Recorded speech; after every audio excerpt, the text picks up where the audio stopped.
Hello, everyone. Welcome to another episode of Onion Soup, the show where we pull back the layers of metaphysics and reality in order to demystify spirituality. And today, I'm truly excited to bring to the show Nadine. How are you doing? Hi, how are you? Doing pretty wonderful. Yeah, So, I know that you're a holistic coach primarily for youth and teenagers. Tell us a little bit about that and how you got started. yeah. Thank you for having me on this show, and thanks for everyone who is listening right now and listening on the replay. Um, I always start by saying I work with youth because I feel that that stage of life really sets up the your next stage of life. And most of the people I know, they either go through a midlife crisis around 40, 50, and it's usually because of the decisions or the beliefs they had during the teenage or and young adult years. Mhm. So that's why I chose to work with young people, because it's that time of life where everything is so ripe, there are so many possibilities, and we are so open to influence from the external environment.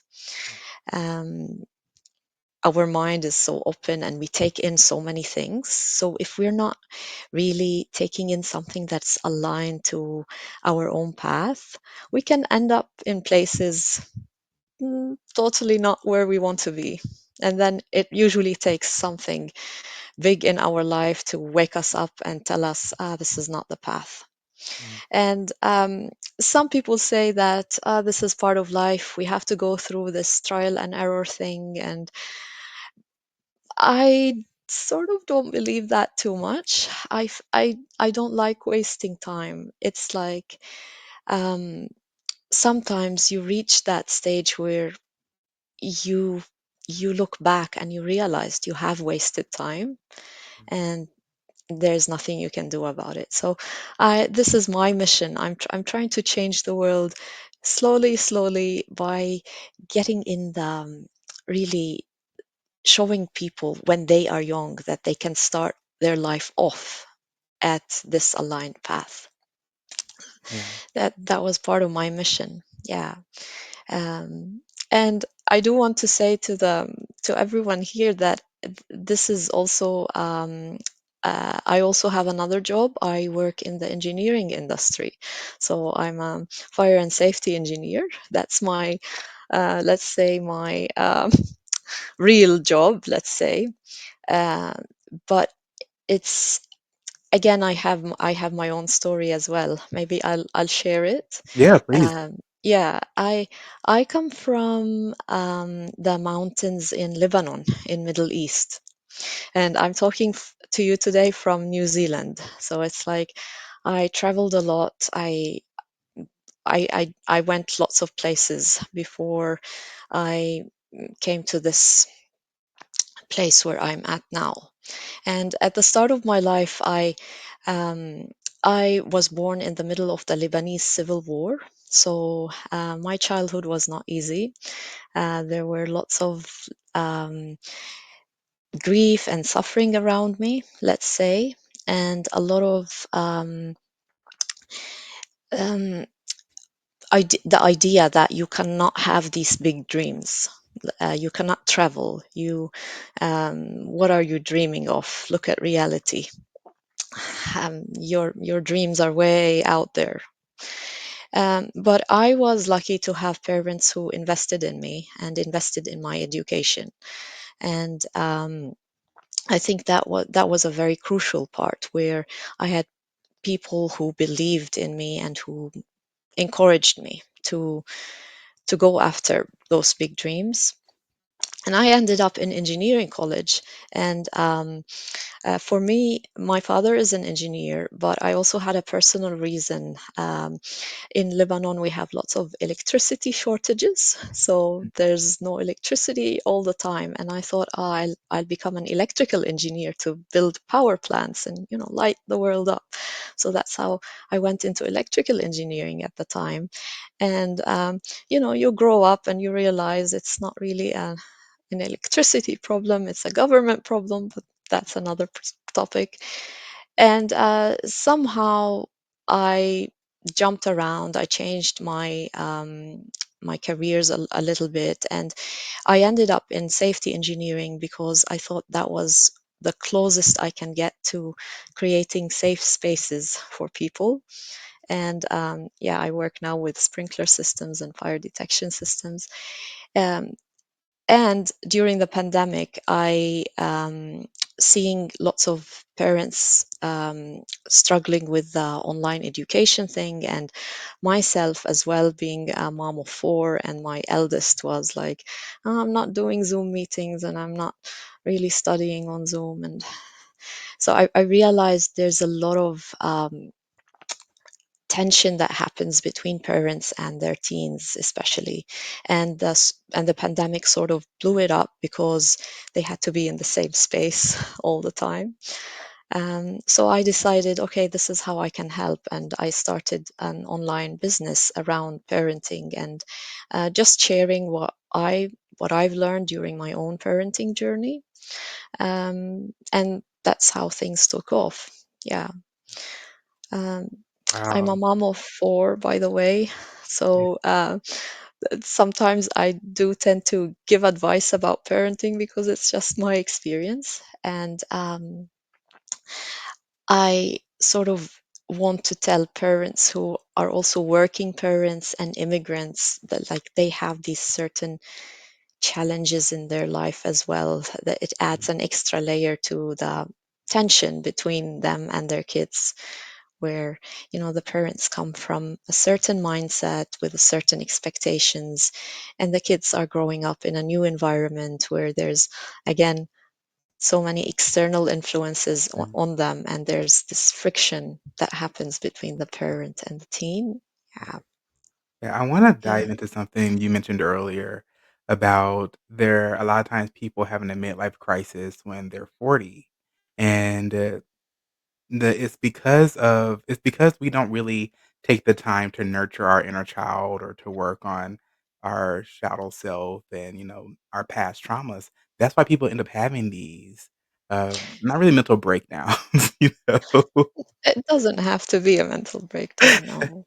No. Yeah, but that's why people end up having these issues when they turn 40, and I think it's, really amazing to go after the youth and just making sure that we're working through the traumas as they arise.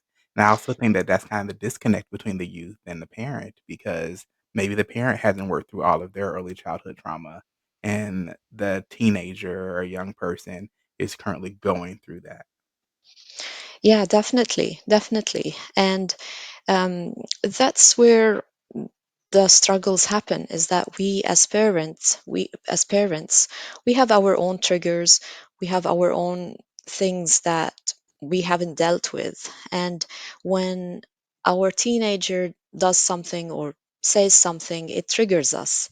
And if we're not in that place where we have enough self-awareness and enough um, maturity to hold space for that trigger inside us, then we will not be able to hold space for our teen when they act out. And they will act out because they are still learning. This is their growth period. They are learning how to deal with their emotions. They are learning how to deal with their fears and their insecurities. And they are on the defensive. Like, do not, with all the changes that are happening within their body and within their life, with high school, with the expectations to choose a career, with their friendships, with their again, sexual maturity. There's so many things going on, and they do have their own fears and insecurities, and they are on the defensive, so they will not when you are on the defensive, you sort of cut others off, or you don't want any more, you don't want to open more to something else. So So, if isn't that parents, teenage angst? yeah, yeah, yeah, and what if parents are not aware of that? Parents will take it personally, and they will escalate things, um, and that's how the the friction happens and the disconnection happens. Yeah. Um, So how do and what you are break through that? Like, what can you say to a parent or a grandparent who's going through these issues or, there's trials and tribulations with their teenager? the first step is of course self-awareness and owning that, okay, these things are happening, um, and we're not trying to blame anyone, or they're not wrong by themselves. Let's just say they're natural, they're part of life. So that's the first step. It's accepting it, like acceptance of this phase that these teens are going through this hard time. And the second step is the inner work, doing your own, um, I call it holding space for your own issues, and knowing how to return to that calm, peaceful state before you engage with your teen. Mhm, And the third step is working on that connection between you and your teen. It's you need to come from that, calm, peaceful state and loving space with no agenda, um, no trying to control things, no attachment to the outcome. You just need to come with that pure loving space and give room to how your teen wants to connect with you. When you show up as, as available, as open, with no shaming, no blaming, your teen will connect with you. They will come to you. It's sort of, um, I always give a tip. There's something in the energy around you. Your energy is so important. So mhm, if you're coming with that, if you're tense, if you're angry, if you're upset, if you're attached, it will show in your energy. Even if you're not saying anything, or if you're not, um, acting that way, it will show up on your in your energy, and your teen will pick it up. mhm, Even if they don't know how, they won't do it intentionally, but it's in the energy field, and they will sense it. mm. Yeah, I tell And everyone that yeah, it's really whenever someone says, like, get a vibe, a good vibe or a bad vibe off that person, we're talking about the vibrational energy that all of us has, and it's exactly like you said. It's not necessarily an intentional thing, it's very subconscious, but we all can pick up on it, and your children who tend to be more aware or more sensitive to the energies and things around them. Children also have, like, a higher range of frequency that they can hear and greater depth and visual perception as well. But, when they pick up on these energies, they know when they can and can't talk to you and when they can and can't approach you. And, just like when you said earlier that it's really important for the parent to do that inner work, I'm just like, "Wow, that's very powerful." I actually, teach a program or give a program for one-on-one, adults to help them work through their inner child and go through the shadow work and slowly get them to a place where they're very peaceful and they can connect with the people around them. yes, yeah, yeah. And, um, that energy, a lot of people who doubt the energy thing, I want you to think of similarly how everything is made of molecules and atoms, and they have these energy fields between them. We're the same thing, we're made of materials. We're 3D. Our body is a 3D thing. It does have these, electromagnetic fields that are coming out. Yeah, And, a lot of people think that emotions are separate, or thoughts are separate, but I think of emotions and thoughts as part of the physical body, because, uh, they do have a visceral response attached to them. If you think any emotion, so thoughts lead to emotions and emotions lead to thoughts, that's definitely true. And then they together, they cause you something visceral in your body, and it might be very subtle, it might be very strong, and it sort of changes your physiology, and it all adds up to your energy field. yeah, You cannot split them. And that's why having, holistic well-being approach is very important, because, you're looking at both your physical health as well as your emotional and mental health. It's all together. yeah. And a I and actually it's hard really to love that separate. clarity because I feel like a lot of times when people think holistic health, they're thinking that we're purely talking about herbs and tinctures and meditation, but holistic health is the whole body, so the physical, mental, and spiritual self. Yes, yeah, yeah. And I love how you brought up the spiritual self because again, your spiritual well-being is also part of your physical well-being because your soul is here in this body right now. And it's you're breathing, you're alive. It means you are here. Yeah. And you cannot sit and meditate and forget about your body. You have to be embodied to have that sort of inner well-being. Yeah. Exactly, be in the physical, but not of the physical, you know? Yes. Yeah. Yeah. Yeah. Realize that we're multifaceted, multidimensional beings, we all have a connection to the universe or God or, whatever term or label you wanna put to it, but we all also have a physical body that we have to take care of. We all exist in this physical reality, right now until our awareness and consciousness expands to some crazy level. Yeah. Yeah. Yeah. Yeah.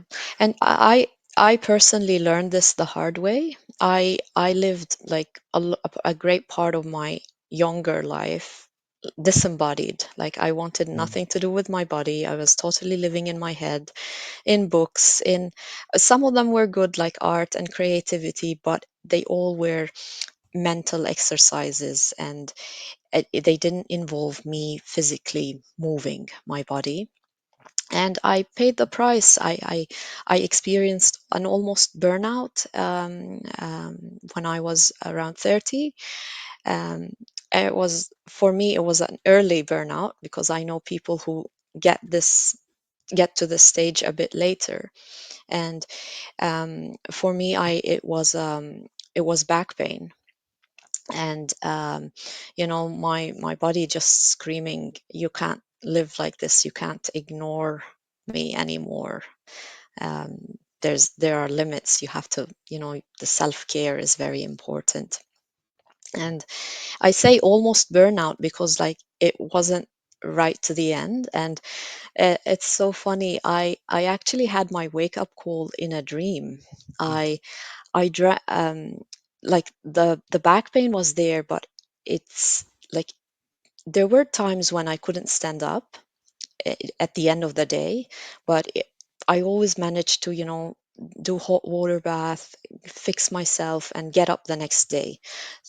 That's why it was an almost burnout.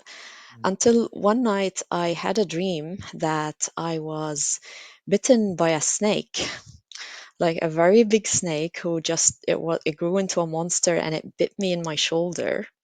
And in the dream, the snake bit me in front of my kids, and I could see my kids screaming, seeing me. And like I thought, this is it. And I woke up from the dream, and the pain was real. It was so real that it didn't go away for 2 days in the exact spot where I was bitten by the snake. And um, How I does got does very that happen often that you have dreams where you have physical that reactions? was like that was the strongest dream in my entire life. Wow. And it sort of led me into the first thing I did was Google snake in dreams. Mm, And what I got was snake as a spirit animal, and snake as a symbol of the divine feminine, mm, and how this sort of self-care and shedding the old skin of mhm, being the high achiever, the go-getter, the one who does everything for everyone else. And that was how my remembering process began, with just uh, a taste of snake animal medicine. Yeah. Wow, that's amazing. It's funny because I was the exact same way. I was very much in my head. I was in books. I just wrote stories all the time, poetry, singing. I love the creative side, but I never really talked to people and I never really embodied being in this physical reality up until I would say really my mid 20s. And yeah, around 30 is when I was seriously like, I really want to integrate my intellectual and physical body into this world. I think that a lot of times you have people who go to either sides of the extreme. You have people who are very highly intellectual, are constantly in their heads, but they also claim to be introverts and never go out and never experience the world. But on the other side of that, you have people who are so dedicated to the physical reality that they separate themselves from their spiritual minds and from their spiritual self. And then those people, they're always out and they're very effervescent, but they don't take that time to heal themselves and to really be alone. Yeah, yeah, yeah. And that's you're right about the extremes because going too physical also sometimes can be a distraction Yeah. or a way of avoidance of the other inner part and the spiritual part. Yeah, so Yeah. true. It's all about balance, it's all about maintaining that and maintaining the balance itself is challenging because we teeter from side to side. Yeah, yeah. And I like to think instead of the word balance, I like to think of the word harmony. Mm, And it's about bringing in what needs to be brought in right now to make everything harmonious again. Um, because sometimes, especially with parents, with working moms, for example, who are juggling a lot, and the idea of balance sometimes seems way, out there. It cannot be reached. yeah, So I propose this concept, the harmony, where not all parts need to be equal, but they can be in harmony together, having that dance. Okay, sometimes we need more of this, sometimes we need less of this, and there it can always be changing. It doesn't have to be fixed. yeah, um, that's another thing that I tell people. There are people who are very disciplined. They have their morning ritual. They have to mm, have these steps, and then sometimes life happens with kids and changes in schedules, so it doesn't have to be fixed. It can flow in the moment, and it can be in this constant relationship with your surroundings. You can give and take. mm. I love that. I love the idea of harmony, actually. I always say balance, but I think I will start switching over to harmony and synergy because in truth, to be within balance, I mean, wow, yes, that's great. But it does kind of put in mind that you are trying so desperately to not be on one side or the other, where Mm. sometimes you might need 60% of this and 40% of that, but it's still harmonious. Even though what's the saying that I heard a while ago? Vinegar and oil don't mix, but when you put it into a sandwich, it's amazing. Yeah, yeah. You know, and I feel like life is like that. Sometimes there are some things that you might feel like might not mix properly or it's interrupting your flow, but that doesn't mean that it's wrong or that it's bad. It's still harmonious for what you need right now. Yeah.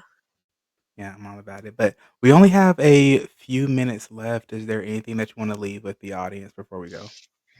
um, my final message would be, if you have this interest in pursuing these things, and you know that there's something more to life than the mainstream things, and um, the things that you grow up thinking that are important, but you feel disinterested in them, and you like something, a specific thing, follow it. It's your desires, and these passions of yours, they're like your soul nudging you, telling you this is what you're interested in, go see it.